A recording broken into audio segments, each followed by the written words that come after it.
데살로니가 전서 2장 1절에서 9절까지의 말씀 함께 보겠습니다. 데살로니가 전서 2장 1절에서 9절까지의 말씀입니다. 우리 한 목소리로 함께 봉독합니다. 형제들아, 우리가 너희 가운데 들어간 것이 헛되지 않은 줄을 너희가 친히 아나니, 너희가 아는 바와 같이 우리가 먼저 빌립보에서 고난과 능욕을 당하였으나 우리 하나님을 힘입어 많은 싸움 중에 하나님의 복음을 너희에게 전하였노라. 우리의 권면은 간사함이나 부정에서 난 것이 아니요 속임수로 하는 것도 아니라 오직 하나님께 옳게 여기심을 입어 복음을 위탁받았으니 우리가 이와 같이 말함은 사람을 기쁘게 하려 함이 아니요 오직 우리 마음을 감찰하시는 하나님을 기쁘시게 하려 함이라.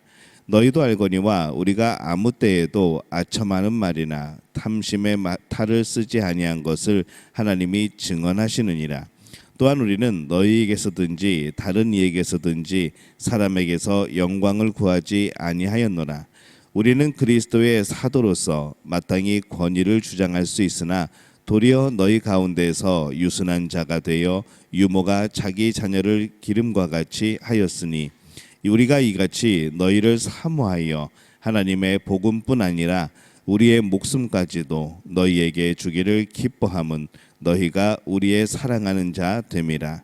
형제들아, 우리의 수고와 애쓴 것을 너희가 기억하리니 너희 아무에게도 폐를 끼치지 아니하려고 밤낮으로 일하면서 너희에게 하나님의 복음을 전하였노라. 아멘. 할렐루야. 하나님의 은혜가 오늘 새벽에 또 하루의 첫 시간을 주 앞에 드리는 우리 믿음의 가족들에게 함께 하시기를 예수님의 이름으로 축원합니다.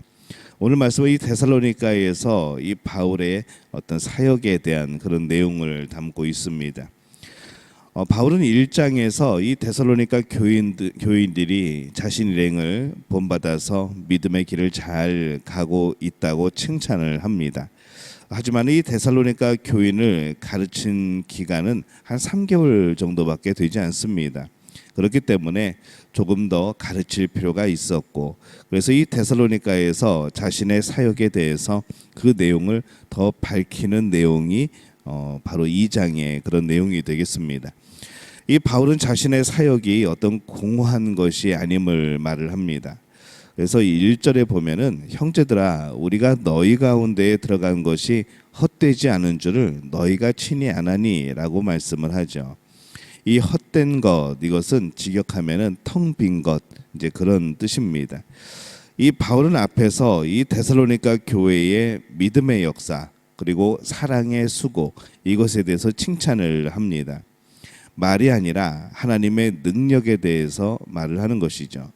그것에 대해서 말하는 것으로 또 믿음은 실체 없는 것이 아니고 어떤 것보다도 더 실제적이고 구체적이고 또 실제적인 그런 행동이고 또 그런 삶이라 그렇게 말씀을 합니다. 이 바울이 왜 데살로니가에서 복음을 전하였는가?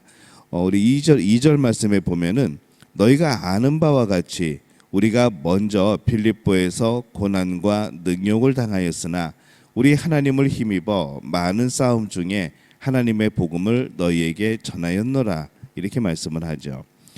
이 바울은 빌립보에서 복음을 전하다가 고난과 능욕을 당했다라고 그렇게 고백을 합니다.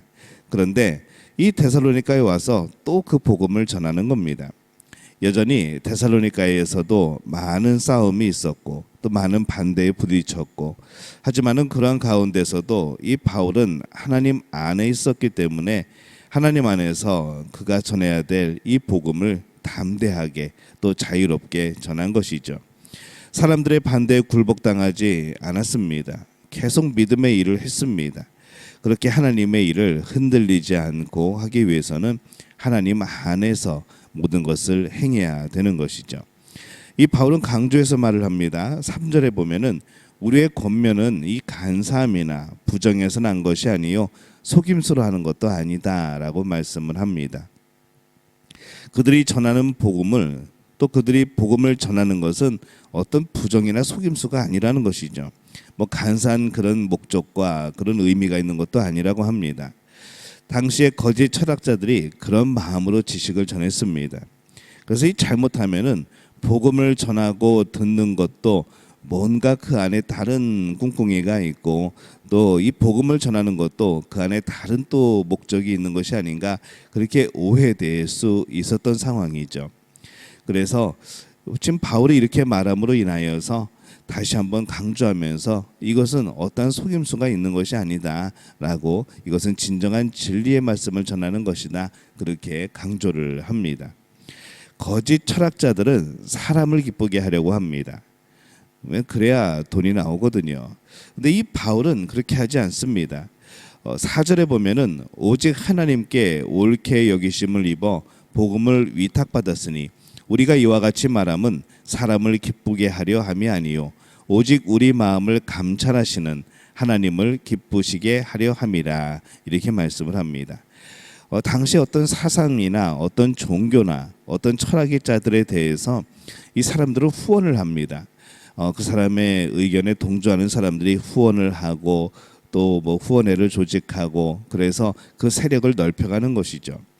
그래서 그런 철학이나 그런 사상, 그런 종교에 많은 공동체가 생겨나게 되어지고 또 그 공동체에 또 많은 이윤이 생겨지는 그런 일들이 결부되어지고 이제 그런 상황이었던 겁니다. 그래서 이 복음을 전하는 것도, 바울이 복음을 전하는 것도 어떤 철학의 한 부분, 어떤 사상이나 어떤 종교의 한 부분으로 그렇게 또 여겨질까 그는 걱정을 하였고 또 그렇게 하지 않기 위하여서 오늘 강조해서 변명을 하는 것이죠. 이 신앙의 일을 하고 복음을 전하는 일은 사람을 기쁘게 하는 것이 아니고 하나님을 기쁘시게 하는 겁니다. 하나님은 우리 마음을 감찰하시는 분이기 때문에 이 하나님을 속일 수는 없습니다. 그러기에 마음속 깊은 곳으로부터 정직하게 하나님을 기쁘게 하시는 이런 모든 일을 우리가 행해야 되는 것이죠. 우리도 늘 살아가면서 우리의 모든 일들이 과연 사람을 기쁘게 하는 것인가, 하나님을 기쁘게 하는 것인가 늘 고민하며 살아갈 필요가 있습니다.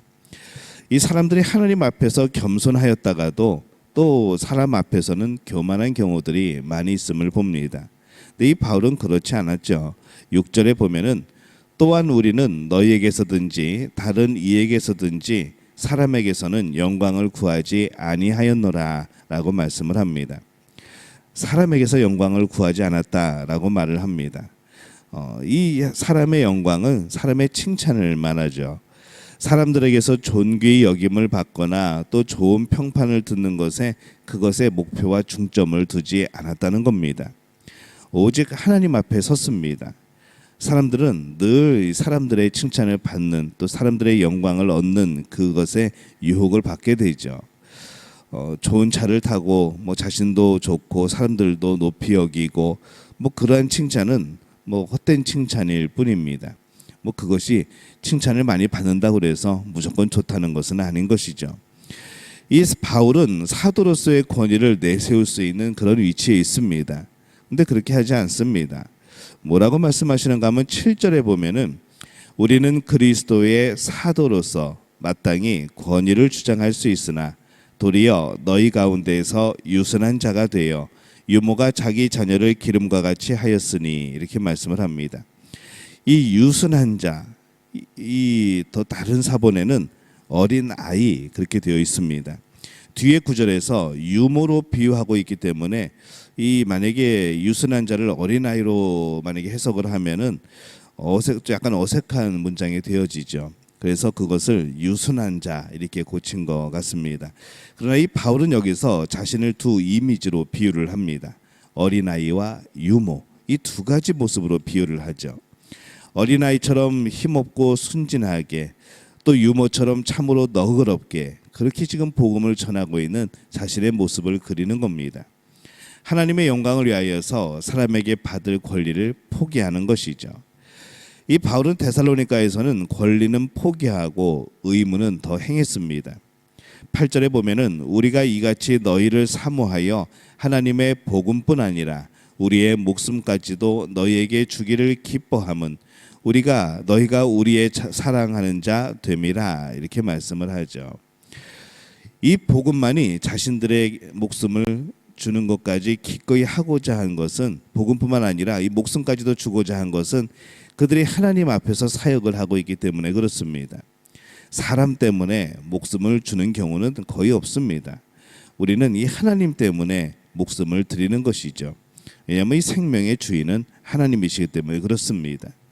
예수 그리스도께서 우리를 위해서 먼저 그렇게 하셨기 때문에 그런 겁니다. 그래서 이 바울 일행은 사랑의 수고를 하는 것을 주저하지 않습니다. 9절에 보면은 형제들아 우리의 수고와 애쓴 것을 너희가 기억하리니 너희 아무에게도 폐를 끼치지 아니하려고 밤낮으로 일하면서 너희에게 하나님의 복음을 전하였노라, 이렇게 말씀을 합니다. 이 수고라는 단어가 1장 3절에서 나온 사랑의 수고와 같은 단어입니다. 그가 밤낮으로 노동한 것은 사랑으로 하는 수고였다는 것이죠. 밤낮으로 일하면서라고 말할 때 그 일은 1장 3절에 나오는 믿음의 역사에서 나오는 그 단어와 같습니다. 그렇게 수고한 것은 믿음에서 나오는 일이었다는 것이죠. 사랑에서 나오는 수고, 믿음에서 나오는 일들, 계속 그런 이것을 말하면서 이 데살로니가 교회도 지금 잘하고 있지만은 앞으로 계속 그들이 하는 일들이 오직 믿음의 역사이고 사랑의 수고가 될 수 있도록 그렇게 더 격려하고 지금 응원하고 있는 겁니다. 우리는 일을 잘 하다가도 그것이 오염될 수 있습니다. 선한 일을 목적으로 하고 있다가도 그것이 오염될 수도 있습니다. 마치 흰옷이 더 오염되기 쉬운 것처럼 그렇게 될 수 있는 것이죠. 그렇기 때문에 이 모든 신앙인들은 자신의 일이 믿음의 역사이고 또 사랑의 수고가 되도록 항상 점검을 할 필요가 있습니다. 하나님이 기뻐하시는 것이 우리의 목표가 되어지는 것이고 또 선한 일을 하다 보면은 사람을 의식하기 쉬운데 또 우리는 사람을 의식하는 것이 아니라 하나님을 기쁘게 하는 그곳에 초점을 맞추고 또 그것을 회복하는 그런 삶이 되어야 되는 것이죠. 우리가 그렇게 살아가게 될 때에 우리 마음속을 깊이 감찰하시는 하나님께서 또 그 마음을 아시고 우리 수고에 대하여서 또 기쁨으로 평안으로 우리에게 함께 하실 줄로 믿습니다. 오늘 말씀을 통하여서 다시 한번 우리 믿음의 가족들이 하나님을 기쁘게 하는 그런 삶을 살게 되어지시기를 예수님의 이름으로 축원합니다.